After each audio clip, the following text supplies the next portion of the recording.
So we're here with Florian Graillot.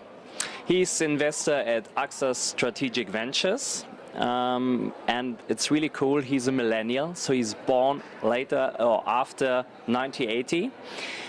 He's one of the top 20 fintech influencers.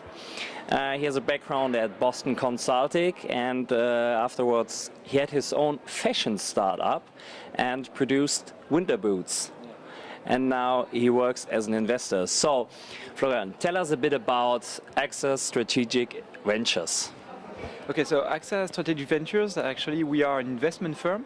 And despite our name, I would say we are first focusing on financial returns, so meaning that we are definitely a VC firm backed by AXA. We are managing currently 250 million euros of direct investments. We are investing in the US and in Europe, and covering from seed stage to growth stage, meaning if we want to put figures on that names, that we can invest from 200k euros to 20 million euros, so we can cover a wide range of startups. And I think that this is totally relevant with the industries in which we are focusing, because we are focusing obviously on all the technology that could have an impact on insurance and asset management. We usually use the insurtech buzzword, but it's much more than that. So not only the insurance technology, but definitely all the technologies in travel, art, enterprise software, health, and so on, that could have an impact on the way to do and sell insurance products. So that's the way we work, and so far we've done more than 30 investments, half of them in the US, half of them in Europe, mainly in early stage startups again.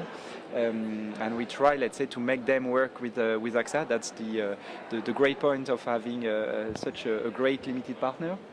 And we try to make them either work as a customer, so meaning AXA buy the service of the product of the startup, or AXA could be the distributor of the product. And for instance, if you have a look at France, AXA is insuring 25% of SMEs. So imagine a product that you could, let's say, distribute through that channel. Immediately you have a wide range of customers, so it increases obviously the turnover of the company and then the value of the company as well. So what we are looking for as an investor. And in the US it's exactly the same. Around 15 startups, mainly in early stage, and one that is maybe bigger than the other one, and which is the last investment that we did. We were part of a 20 million round, so definitely more significant, but as well in enterprise software for insurance companies. So you said there's a lot of software startups for insurtech. So there's a change from, let's say, talking to people about your insurance and now talking to the app or interact with the app. So how will the future of insurance look like? Yeah, actually you're right, because if we have a look at the value chain of the insurance, we split it in three parts. The first one, price and product. The second part, distribution, related to your question. And the third part, claim management, I would say. And if we have a look at our deal flow, so we are seeing more than 2,000 companies per year. More than half of them are dedicated to the distribution part of the value chain. The reason is that on that part, the technology is less significant in the product, but the experience is what customers are expecting from an insurance company. Because right now, if you want to purchase an insurance product, you have to go to the shop around the corner and buy a product to a physical guy. That's not the way to sell insurance anymore. And obviously everybody wants to have, let's say, a direct access to insurance policy. What am I insured for? How much would I get if I have a car accident after this conference, and so on. And here, definitely, the mobile phone is the best way to disrupt and actually make the insurance consistent with what you call millennials. Millennials are looking for, because then you want an access 24 hours a day to your insurance policy. You don't need you don't want to have to wait for your insurance company to be open to have this kind of information.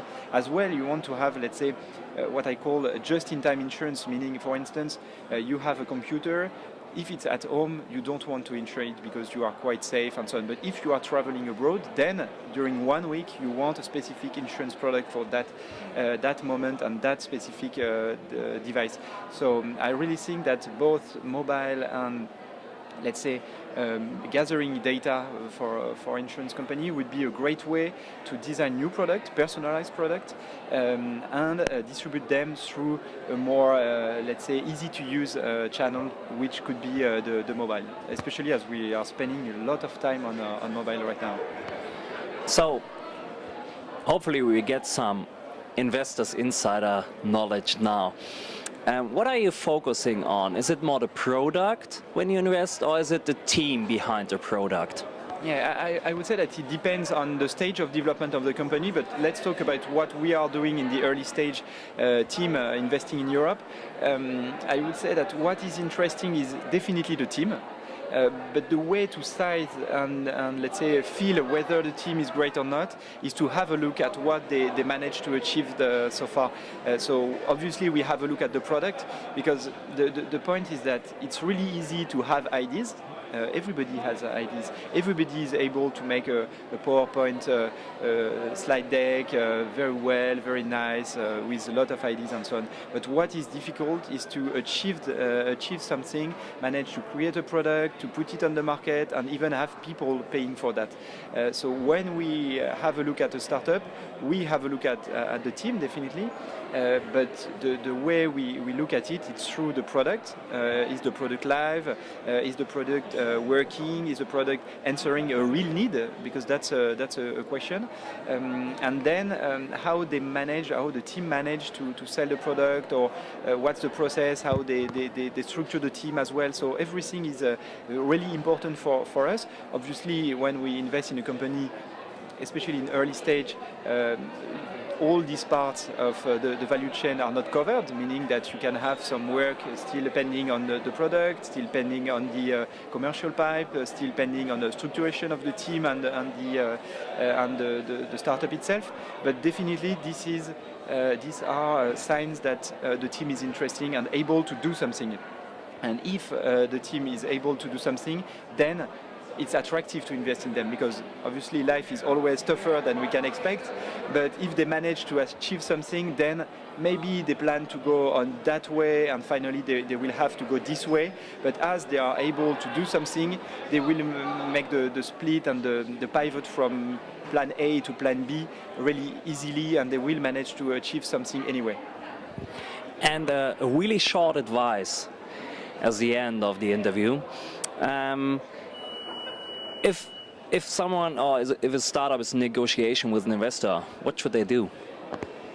That's a tough question. I really think that they should, or at least it's my view on, and it's a link to the previous question as well, they should definitely emphasize what they managed to achieve. So definitely for startup looking for funds, that's great to have a view to say to the investor, okay, I want to be there in 5 years from now and so on. So definitely this is the starting point.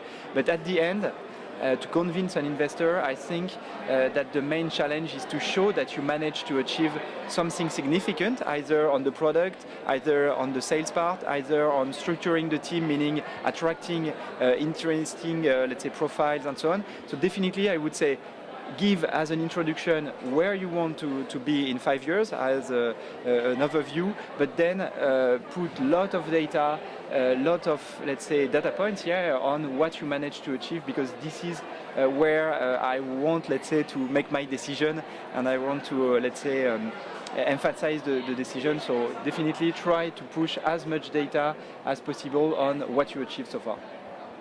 So, is it rely on data, or is it trust your intuition?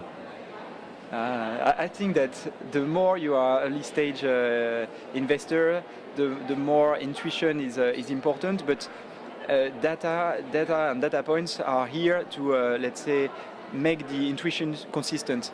So it's a cross-check. Yes. So you have an intuition, and then you cross-check that this is true, or at least a minimum true, based on data. Yeah. Cool. Perfect. Thank you. Thanks a lot, Thanks. Florian.